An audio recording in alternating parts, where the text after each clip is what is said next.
मयूरभंज जिला बारिपदा स्थित MKC school पूर्वतन छात्र माने एक नियारा ढंग से पालन करिसेंती बंधु मिलन उत्सव,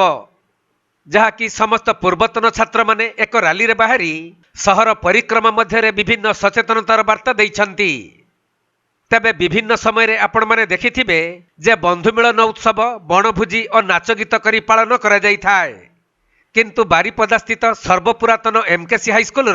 1984 मसीह पास करिथिबा छात्र माने बारिपदा सहर में पदयात्रा करी मयूरभंजर संस्कृति शिमिलीपालर सुरक्षा और परिवेश को सुस्थ रखा गछ लगाइबा निमंते सचेतनतार वार्ता देइथिले,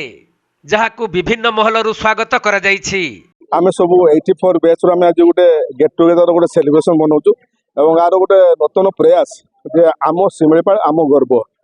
आमे शिमिलीपाल को सुरक्षा देबा पई आमे एटा गोटे नूतन गोटे प्रयास गोटे आमे करिछु एवं बारिपदा सुंदर किछि नुआ गछ किछि नुआ लगे किछि नुआ परिवेश आमे गोटे सृष्टि करिवु, गोटे सबुज परिसीमा भितर आमे रहया पई चाहूछु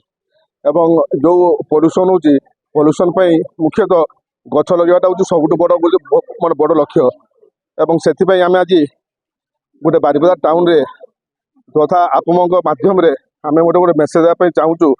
जे आम शिमिलीपाल होगी आम गर्वित होचु से शिमिलीपाल को सुरक्षा देवाई आम समस्त जागृत होगी रहीछु।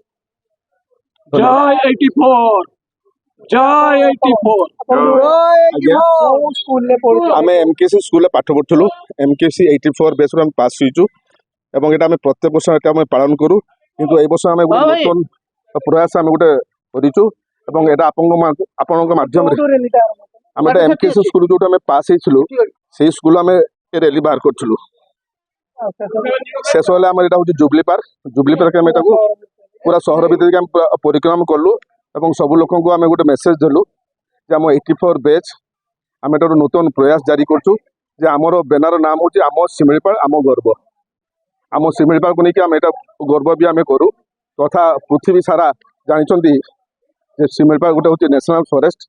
तो तापाई आम बहुत किसी माने गर्व आम करूँ।